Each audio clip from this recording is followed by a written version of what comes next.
थोडं फिरलो आम्ही तिथे. फिरल्यानंतर मग त्यांना खूप प्लेन व्हायचं, दुखत होतं खूप. दुखल्यानंतर काय त्यांची फ्रेंड जितू, इथे दाखवून देऊ ना आपण डॉक्टरकडे. मी म्हटलं परचू पप्पा इथे दाखवून देऊ आपण, इथं थोडी नेहमी येऊ आपण, आपल्या नागपूरलाच दाखवू. डबल बोलवलं थोडी इतके दिवस राहणार आहे आपण,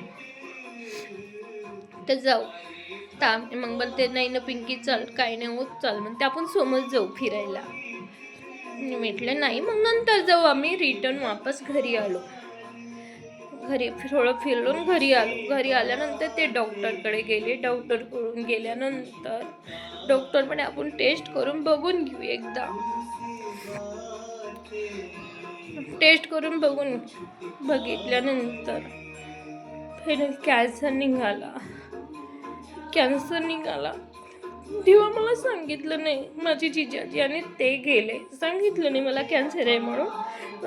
मला डॉक्टरकडे जाऊन सांगितलं तरी मला कॅन्सर म्हणजे इतकं हे म्हणून नाही माहीत होतं. माझ्या पप्पांना कॅन्सर होता, छातीचा कॅन्सर होता, ते व्यवस्थित आहे. आणि आत्ताही माझ्या मॅरेज लग्न झालं 1-1.5 कॅन्सर झाला होता, ते आत्ता पण व्यवस्थित आहे. मला असं वाटलं माझे बाबा तर सुधारले, तुम्ही बी व्यवस्थित व्हाल पच्चू पप्पा. भ्याची गोष्ट नाही, हो म्हणे व्यवस्थित होईल. आम्ही डॉक्टरचं ट्रीटमेंट चालू केलं. चालू करता माहिती नाही पटापट फायल्यातच गेला त्यांचा, सक्सेसच नाही. मग किमो केले, प्रायव्हेटचंच ट्रीटमेंट केलं मी. सगळे बनायचे, पिंकी तू इथे जा तिथे जा, सगळ्याकडे नेलं मी, सगळे नागपूरचे डॉक्टर पूर्ण घुमली मी प्रायव्हेटची. मग गेल्यानंतर मग मी पैसे खूप आमचे वेस्ट केले, पैसे न संपून गेले. मग मी कुठे गेले, तुकडोजीमध्ये गेल्यानंतर किमो ते पहिले किमोच्या गोळ्या द्यायची. एक मुंबईची डॉक्टर होती टाटा हॉस्पिटल की, ची धरमपेठला आहे, गुप्ता म्हणून टाटा हॉस्पिटलची आहे ती डॉक्टर. तिच्याकडे खूप ट्रीटमेंट केलं मी, खूप पैसे बाळगवले, पण तिने मला काहीच नाही सांगितलं. खूप पैसे केल्यानंतर मग माझं ट्रीटमेंट मी करता किमो झाले. मला डॉक्टरने बोलवलं. किमो झाल्यानंतर CT स्कॅन PET स्कॅन केल्यानंतर मग सांगितलं की बेटा त्यांचा कॅन्सर फैलत आहे, शक्य नाही आहे, तेवढी तू मेहनत करत आहे, शक्य नाही आहे.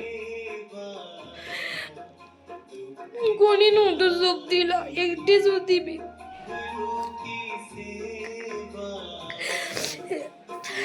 तिथून निघाली, पच्ची पप्पा हसत, एवढी मोठी गोष्ट सांगितली डॉक्टरनी. हसत निघाली मी तिथून. आणि म्हटलं पच्ची पप्पा किमो झाले, आता आपण इथं जायचं का, शेगाव, शिर्डी, नाशिक. कारण की त्यांच्या दिमागात फरक पण पडला होता, कॅन्सरचे किटाणू डोक्यामध्ये चालले गेले होते. कारण मला खूप मारलं त्यांनी. असंच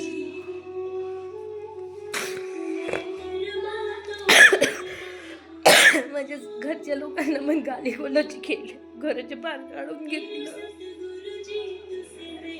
तेव्हा पण देवाने माझी इतकी परीक्षा घेतली, खूप मारलं, खूप फिरली.